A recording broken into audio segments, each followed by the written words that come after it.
খুবেই সুখৰ কথা যে আমি 2023 চনত আমাৰ যি সাৰথী ন্যাসৰ জন্ম হৈছিল সাৰথী ন্যাসৰ মূল উদ্দেশ্যই আছিল যে আমাৰ যিসকল দুখীয়া মেধাৱী ছাত্ৰ ছাত্ৰী আছে তেওঁলোকক আমি সহায় কৰা সাৰথী হিচাপে থকা তেওঁলোকৰ লগত আৰু যিসকল দিব্যাংগ শিশু আছে সেই দিব্যাংগ শিশুসকলকো আমি সাৰথী ন্যাসে তেওঁলোকৰ লগত এগৰাকী সাৰথী হিচাপে থাকি তেখেতসকলক সমাজত এটা স্থান দিবৰ কাৰণে আমাৰ এই অনুষ্ঠানটোৰ জন্মগ্ৰহণ হৈছিল আৰু আজি আমাৰ দ্বিতীয় বৰ্ষপূৰ্তিৰ উপলক্ষে আমি লখিমপুৰস্থিত যি মা অনুষ্ঠানৰ স্বত্বাধিকাৰী তথা পৃষ্ঠপোষক শ্ৰী গোবিন্দ বৰদলৈদেৱক আমি আমন্ত্ৰণ কৰি এই অনুষ্ঠানটো অনুষ্ঠিত কৰিছোঁ।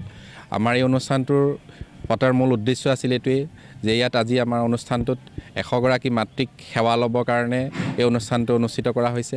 তাৰ লগতে বিভিন্ন বিদ্যালয়ৰ মহাবিদ্যালয়ৰ প্ৰায় 80জন ছাত্ৰ ছাত্ৰীক আমি তেওঁলোকক মাসকলক সন্মুখত ৰাখি দেউতাসকলক সন্মুখত ৰাখি তেওঁলোকক আমি এটা অনুভৱ দিব বিচাৰিছিলোঁ আচলতে মাসকল বা দেউতা তেওঁলোকৰ জীৱনৰ কাৰণে কিমান প্ৰয়োজনীয়, মাসকলে কিমান লেভেললৈকে তেওঁলোকৰ কাৰণে ছেক্ৰিফাইচ কৰিব পাৰে, কিমানখিনি কষ্ট মাকসকলে তেওঁলোকৰ কাৰণে কৰে। গতিকে সেই অনুভৱটো দিয়াৰ জৰিয়তে তেওঁলোকে যাতে কোনো বেয়া কাম কৰিবলৈ যোৱাৰ আগতে যাতে মাকৰ ছবিখন মুখলৈ আহে, কোনোদিন যাতে তেওঁলোকে বেয়া কামত লিপ্ত নহয়, বেয়া বস্তু নাখায়, সমাজলৈ যাতে এটা সুন্দৰ বাতাবৰণ কঢ়িয়াই আনিব পাৰে তাৰ এটা প্ৰচেষ্টা আমি আগত ৰাখিয়ে সেইসকল ছাত্ৰ ছাত্ৰীক সন্মুখত ৰাখি এই অনুষ্ঠানটো আমি আয়োজন কৰিছিলোঁ। গতিকে আমি এই অনুষ্ঠানটো সফল হোৱা বুলি অনুভৱ কৰিছোঁ, কাৰণ আমি দেখা পাইছোঁ যে এই অনুষ্ঠানটো চলি থকাৰ সময়ত ছাত্ৰ ছাত্ৰীসকলে কান্দিছে, মাসকলে কান্দিছে। এটা খুব আৱেগ বিভল এটা অনুষ্ঠান, এটা খুব হৃদয়স্পৰ্শী এটা অনুষ্ঠান।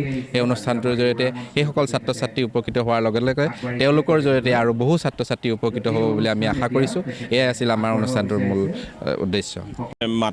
এই অনুষ্ঠান মই অনুষ্ঠিত কৰি অহা আজি 36 বছৰ হ'ল। সংখ্যা হিচাপে 276 অনুষ্ঠান হ'ল। এই অনুষ্ঠান মই অসমৰ বিভিন্ন প্ৰান্তত কৰি আহিছোঁ বা অসমৰ বহিৰাজ্যতো কৰিছোঁ। এই অনুষ্ঠানৰ মুখ্য উদ্দেশ্য হ'ল মাহীন ঘৰ নহওক, ঘৰহীন মা নহওক, সন্তান জীয়াই থাকোঁতে যাতে মা দেউতা ৰাস্তাৰ কাষত বৃদ্ধাশ্ৰমত সময় পাৰ কৰিব লগা নহয়, সন্তানৰ বুকুতেই থাকি পেলাই যেন মা দেউতাই সদায় চিৰ বিদায় ল'ব পাৰে, সন্তানে যেন সদায় ভাবে যে মন্দিৰলৈ যোৱাৰ আগত যাতে মা দেউতাকহে সেৱা শুশ্ৰূষা কৰিব লাগে, তাৰ পিছতহে মন্দিৰ। এই বাৰ্তাটোকে মই বিলাব খোজোঁ। আৰু এই অনুষ্ঠানৰ মুখ্য উদ্দেশ্যটোৱেই হৈছে যে মা দেউতাৰ সেৱা শুশ্ৰূষাৰ বিনিময়ত যাতে সন্তানে জীৱনত অন্যকো বুজাব পাৰে যে মা দেউতাৰ সেৱা শুশ্ৰূষাহে আমাৰ মানৱ ধৰ্ম। এই কথাখিনি ৰখাটো মই বিচাৰোঁ। আৰু মাতৃসকলক সেৱা কৰিবলৈ গৈ মই কিবা এপদ দি যি সেৱা লৈ মই সুখ অনুভৱ কৰোঁ, তাৰ দ্বাৰা মই সহায় বুলি নাভাবোঁ। মই আজিৰ প্ৰজন্মক মই বুজাব খোজোঁ যে মই এজন শাৰীৰিকভাৱে অক্ষম লোক হৈও যদি এনে মই কৰিব পাৰিছোঁ, কালিলৈ তোমালোকে সক্ষম হৈ আৰু পাৰিবা।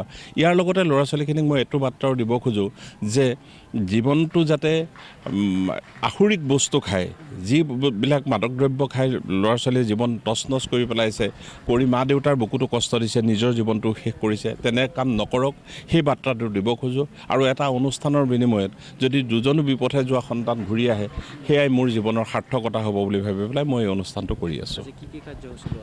আজি প্ৰকৃততে মা অনুষ্ঠানত সেইটোৱে থাকে যে আজি 100 গৰাকী বৃদ্ধা মাতৃক নিমন্ত্ৰণ কৰা হৈছে, তেখেতলোকক কিবা এপদ দি সেৱা ল'ম।